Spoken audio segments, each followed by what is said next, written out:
Company, makers of those fine Fitch products, present the new Fitch Bandwagon, starring Alice Faye. You never know just how much I love you. You never know just how much I care. And Phil Harris. Folks, come with me to Alabama. Let's go see my dear old mammy. She's frying eggs and broiling hammy. That's sugar-cured hammy. That's golden rivet hammy. And that's what I like about the South.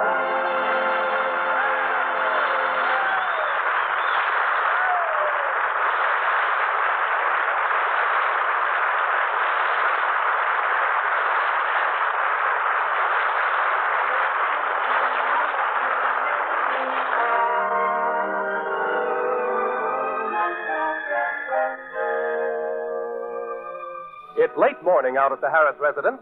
Alice has been up for some time, but the master of the house is just now coming downstairs to join his wife.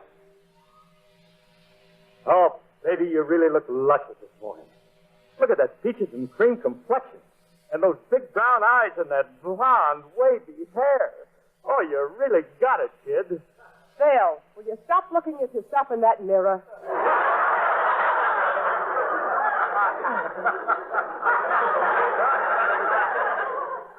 Well, can I help it if I'm adorable?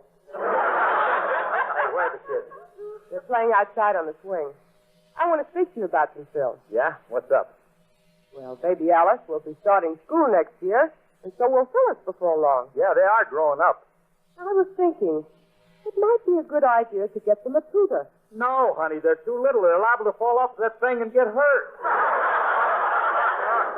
No, Phil, I mean someone to come in a couple of days a week and get them started on their ABCs. Oh, I don't know, honey. When I was a kid, I didn't have no fancy teachers coming to my house. Oh, you didn't have no fancy teachers coming to your house.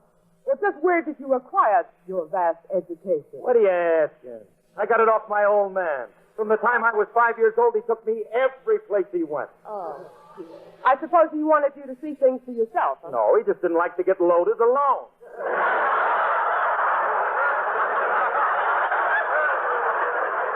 You know that's not true. It is true. My first words were, draw two. Yes, and you haven't forgotten them either. But, Phil, this is serious. Emily Williams gave me the name of an excellent tutor. He's done wonders for her boy. What do you mean? Her kid's 19 and he's still drooling. Well, anyway, I'm going to have a talk with this man. Well, I don't think too much of the idea. But still, you don't want your children to grow up to be ignorant, do you? Look, what was good enough for their father is good enough for them. That's just it. All right. I'll leave it up to you. Look, I got to get out to the studio. We got a band rehearsal this morning. You won't be long, will you? No. I'll be right back after lunch. All right. Goodbye. Come to think of it, I might be back before lunch. Bye. Mr. Harris. Oh, what is it, Sissy? Don't you dare leave this house. You haven't had any breakfast yet. Oh, that's all right, Sissy. I'll grab something down. No. You sit right down here and drink a cup of coffee. I've been keeping it warm for you. Well, bless you, Sissy. You beautiful creature, you. Oh, Mr. Harris. You know I'm not beautiful. What do you mean? I bet if I'd have met you 10 years ago, they'd have had to tie me down. That's all right, Mr. Harris. 10 years ago, I'd have cut the rope.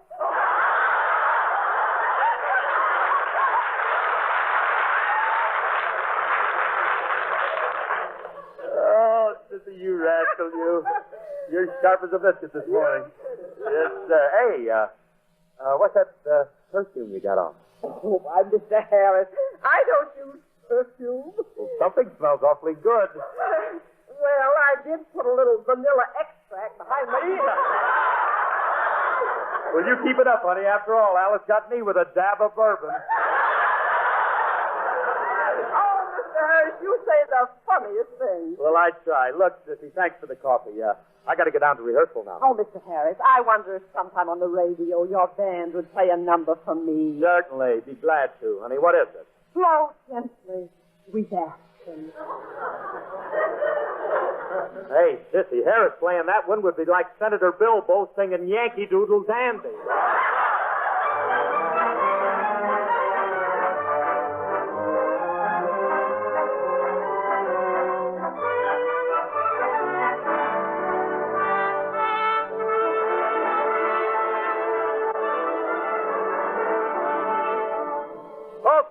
Okay, fellas, put away them racing forms and start the pitch, because here comes your Dixieland shot to Toby.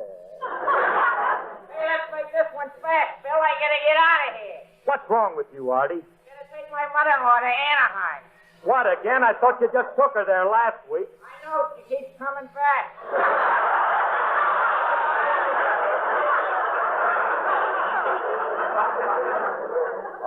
All right. Throw a stock over her head the next time. Get rid of her. Now, let's get going. Hey, wait a minute. Where's Frankie, my guitar player? I'm over here, Curly, getting a cigarette out of my coat pocket.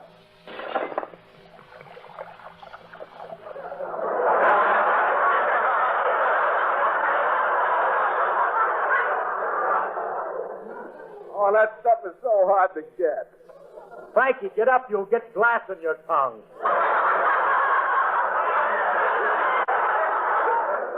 No, Phil, I wasn't lapping it up. I was just kissing it goodbye.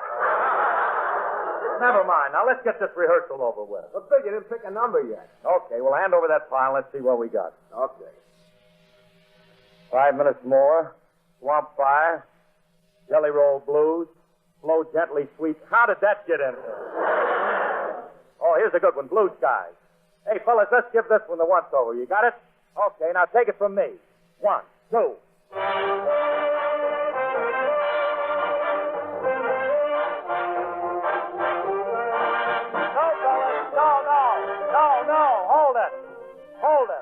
Hold it.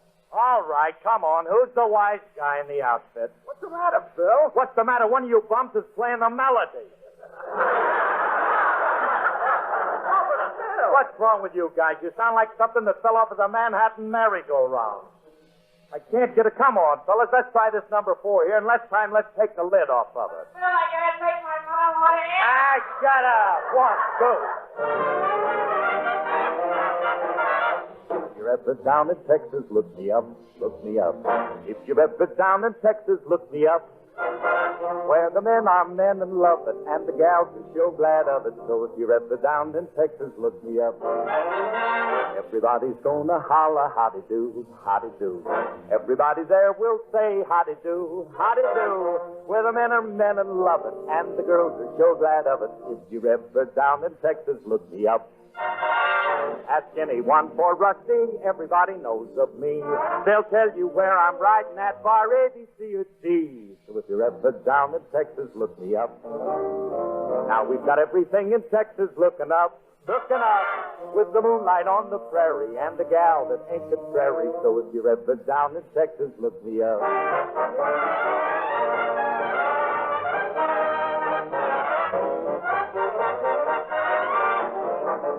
Ask anyone for Phil Z, they'll tell you where I'm at.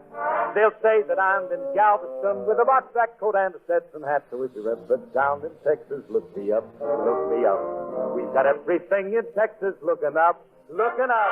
Am I right or Amarillo? Man, that state's a killadilla. So if you're ever down in Texas, look me up. Bronco ride and take some cactus, or you'll wind up on the cactus. So if you're ever down in Texas, look me up. Where the gals are good at figures and the cowboys quick on triggers. If you're ever down in Texas, look me up. Where every gal's a raven beauty. Hip-tie-tie-tie-tie-dee. What I'm trying to tell you is I can't wait to get back down there so I can hear sounds like this. Sure glad you come by. Don't you all forget to come back now, you hear? Bye now. Bye. I'm gonna build a Dolby Palace for my Alice down in Dallas. So if you're ever down in Texas, look me up.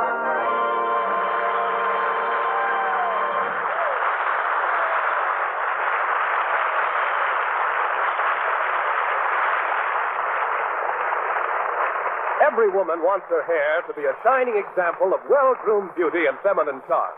And every woman can have shining, radiantly clean, soft hair by using Fitch Dandruff Remover Shampoo. For Fitch Shampoo reconditions as it cleanses, making your hair soft and silky, shining with the glowing light of a firefly, and surprisingly easy to manage. Fitch's reconditioning action not only helps your hair wave more easily, but helps it keep the wave longer. And remember, Fitch Shampoo is good for all colors and textures of hair. Countless discriminating women find Fitch Shampoo a real aid to hair beauty. and yet it's so convenient to use. One reason is because it lathers and rinses out equally well in hard or soft water. And since it's completely soluble, only an ordinary water rinse is needed. Fitch shampoo is economical, it's efficient. It's a shining example. A shampoo to give your hair well-groomed beauty and feminine charm. For beautiful hair, use Fitch Dandruff Remover Shampoo regularly each week. Fitch is spelled F-I-T-C-H.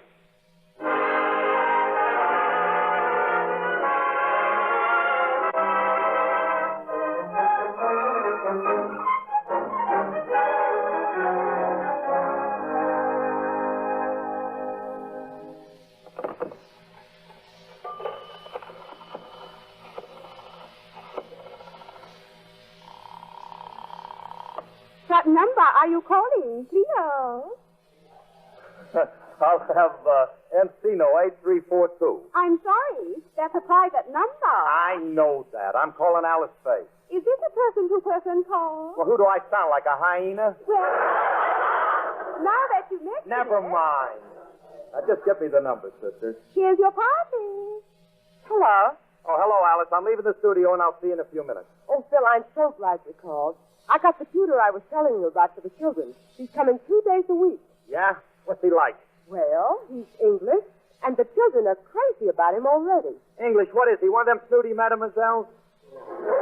Not at all. Why, he's charming, Phil. Wait a minute, Alice. Us with an English tutor, they'll come and get us. They'll stone us. This'll ruin me. The white coat man will be there. It's going to ruin my social standing. Your social standing? Certainly, it's liable to ruin my reputation as a crumb.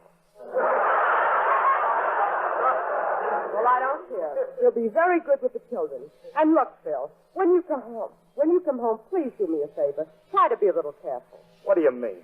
I mean your manners and your grammar. After all, this new tutor seems so nice, and I wouldn't like to lose him the first day. Now, wait a minute. What's wrong with Harry? I'll tell you what's wrong with Harry. Limit your call to 5 minutes, Leo. You get off of here. Look, Phil, I don't want to criticize you, but please be on your best behavior when you come home. Listen, honey, you don't need to worry about me. I'll ride in there on an English setter. Phil. Goodbye. I'll see you later. Who's that on the phone, Mommy? Your daddy, honey. I was telling him about Mr. Merton, your tutor. Oh, he's a nice man, Mommy. Well, I'm awfully happy your children like him. Why? Is he going to get Daddy's place? Oh, no. No, he's just going to give you a few lessons so you and Alex will be all ready for school when the time comes. But why do we need a tutor? Daddy could teach us about everything. Oh, did he cook? Yes. Our Daddy is the smartest, the clever, and the most beautiful man in the whole world. Why, Phyllis, where did you hear that? Baby Alice read it to me where Daddy wrote it on the wall.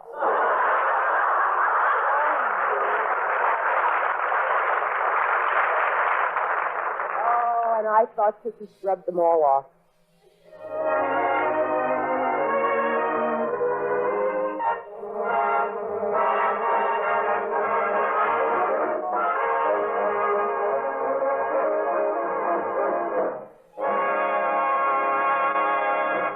Okay, Union, that was swell. That's all for today. I'll see you guys Sunday. Phil, hey, Charlie. What is it, Frankie? Come over here. What do you want? Come on. Got a couple of pictures I want to show you. Oh, Frankie. Put them away. You're a big boy now. No, they're just a couple of snapshots of a little cutie I met in Santa Monica. How do you like this one? We're taken down at the beach. Yeah? How long had she been in the water?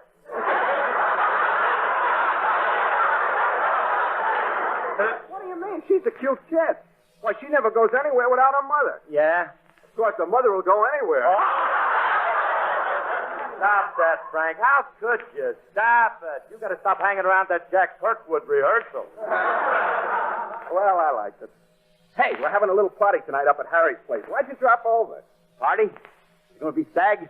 Sure, there'll be plenty of dames.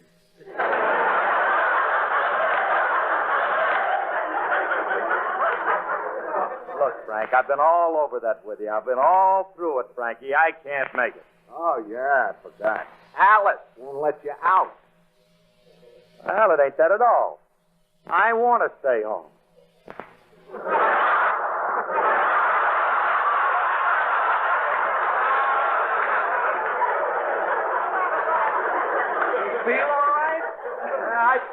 I still want to stay home. What do you mean? What do I mean? Look, Frankie, when a guy's got butter in the icebox, he don't go out looking for oleo.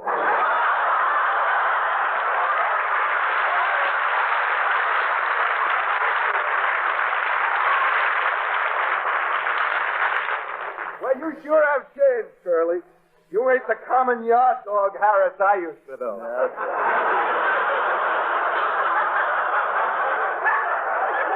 Hey, you remember that time we took the band to Australia? Yeah. We ran into a couple of chicks the first night out, huh? That's right. Hey, wait a minute. Yeah, it's okay. She's not around. Go ahead. We took the dames dancing. Yeah. And those Australian girls really had the joy jumping. They sure did. I didn't find out till 2 days later that mine was a kangaroo. Oh, I loved it. I was doing what they call an evermore pitch with a backswing glide.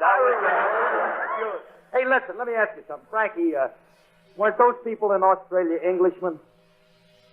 I don't know. They were some kind of foreigners. Why? Well, Alice has a new English tutor for the kids, and she don't think I'm sharp enough for the guy. What do you mean? Meet him on his own ground. Talk his language. You know, God blimey, Governor, it's a bit thick out tonight, ain't it, old shithead? Hey, Frankie, do them Englishmen really talk like that? Sure they do. Well, no wonder them Russians don't understand them.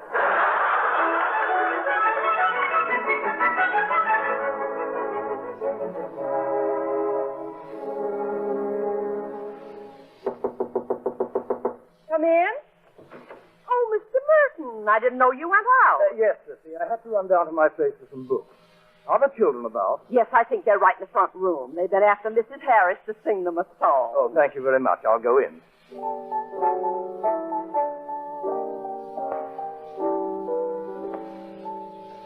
Stay there if you are a vexed one, a dreary, weary, and perplexed one. I've got troubles and he's got troubles, and you're no better than the next one. You will find your share of bliss if you just remember this. You can't have everything. Be satisfied with the little you may get. You can't have everything. Don't envy neighbors and the fortunes that they get. Live and laugh and listen, don't be greedy. Help the needy and you gotta get lucky, yes indeedy. Man, rich man, beggar or king. You just can't have everything. So thank your stars above for a song in your heart, a penny in your pocket, and someone in your arms to love.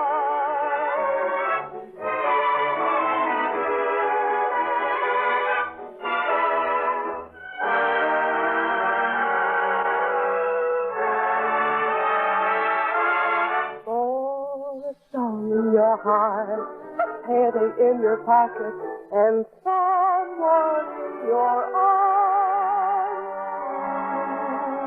Love.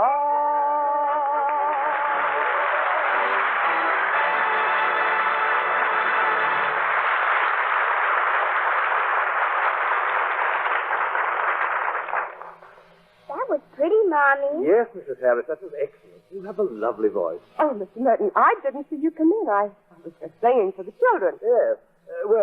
Phyllis and Alice, if you'll just run up to the nursery, I'd like to have a little chat with your mother. All right, Mr. Merton. Well, Mrs. Harris, I must say you have two delightful youngsters. Thank you. They're such attractive little tykes and so articulate. Of course, I feel a bit of an outsider in their conversation. For instance, who is this person they continually refer to as Hotshot? Well, I'm afraid that's the nickname they have for their father. I see. Well, by the way, Mrs. Harris, just what does your husband do? Do? Yes, what is his means of employment?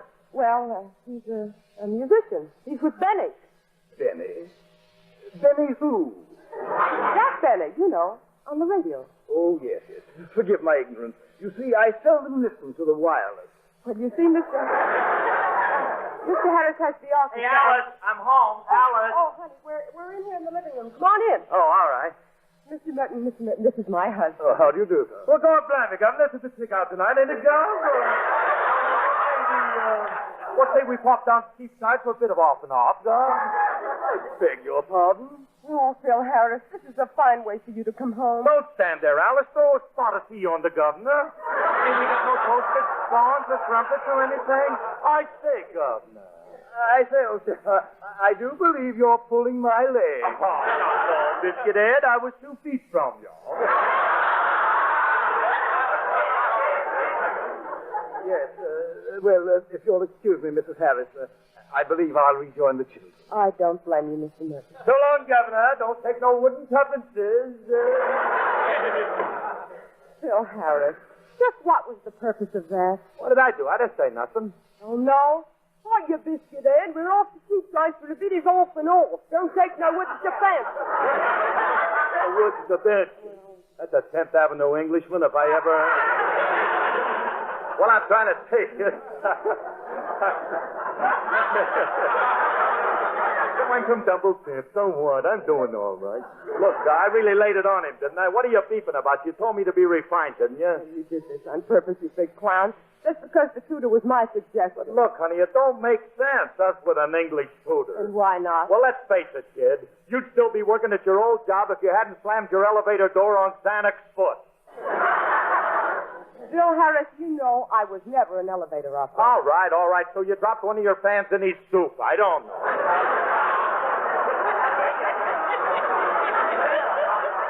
So, will you stop being so funny? I only want our children to have the best education we can give them. Besides, it will mean a lot to you. To me? Yes. It'll be kind of nice to have someone to read to you in your old age.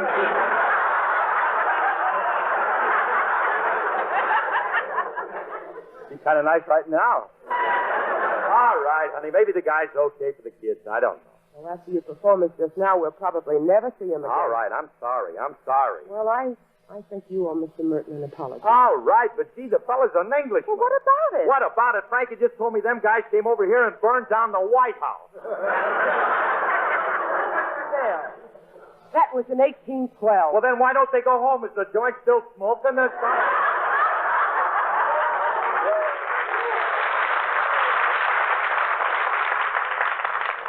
Never mind that. I want you to speak to Mr. Merton. All right, I'll talk to the governor. I'll talk to him.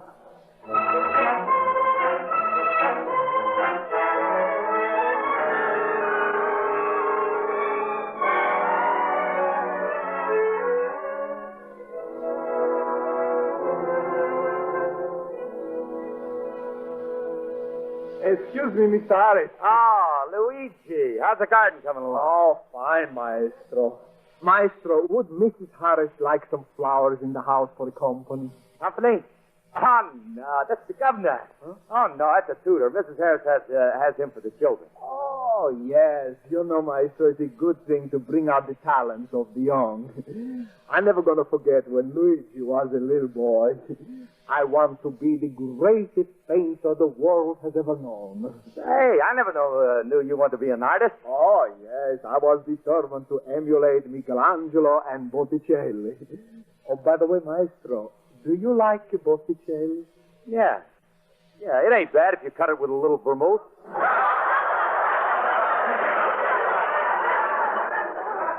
Well, finally, I went to Paris to study art. I rented a charming little studio on the left bank. Oh, Maestro, Paris was beautiful. I would sit by the hour in little sidewalk cafes, sipping the wine from the provinces. And then at night, all the beautiful models would flock to my studio, and we would talk of life and love. But, Luigi, didn't you do any painting? Maestro, I asked you with a setup like that, would you? Keep rolling. Don't let me stop you. But to Maestro, I cast aside these little pastimes and I threw myself into my work. For 2 months, I painted like a fury. I painted like a fiend. I painted like a madman. But nobody would buy my work. Why not? Maestro, they wanted someone who painted like a painter. You can't please everybody, Luigi.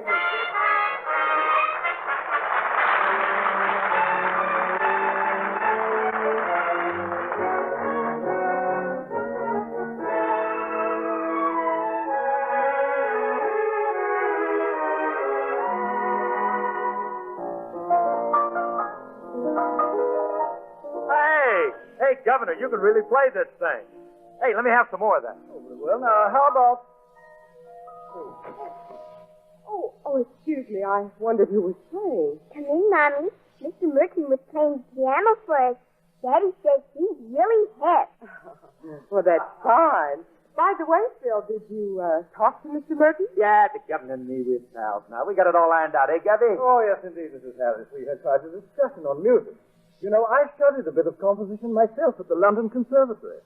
And Phil discussed music with you? Yes, indeed. I learned a great deal on the subject from Mr. Harris. Now, what could Phil possibly teach you about music? Just this, my dear. Won't you come with me to Alabama? Let you see my dear old mammy. She's frying eggs and broiling hammy. That's what I like about the South. Yeah. Oh, send me, Governor. You're a solid chap, Governor. Right off top.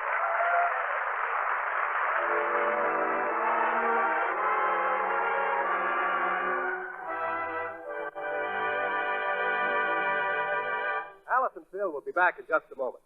You know, folks, first impressions are lasting ones.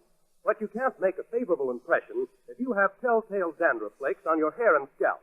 Don't let dandruff work against you. Use Fitch Dandruff Remover Shampoo, the only shampoo made whose guarantee to remove dandruff with the first application is backed by one of the world's largest insurance firms. You'll be impressed with this easy-to-use and oh-so-effective shampoo.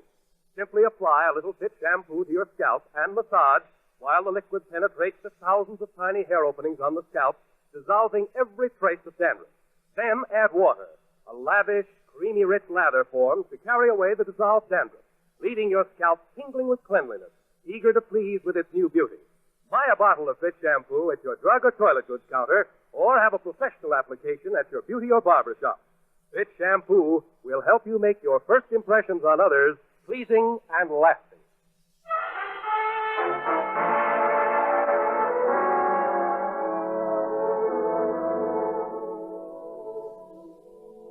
Good night, Mommy. Good night, Daddy. Good night. Good night, baby. Yeah, you two better get some sleep now. You had a big day with your new tutor and everything.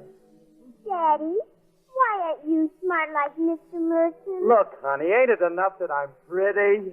Right, babies, after all. You can't have everything. Be satisfied with the little you may get. You can't have everything.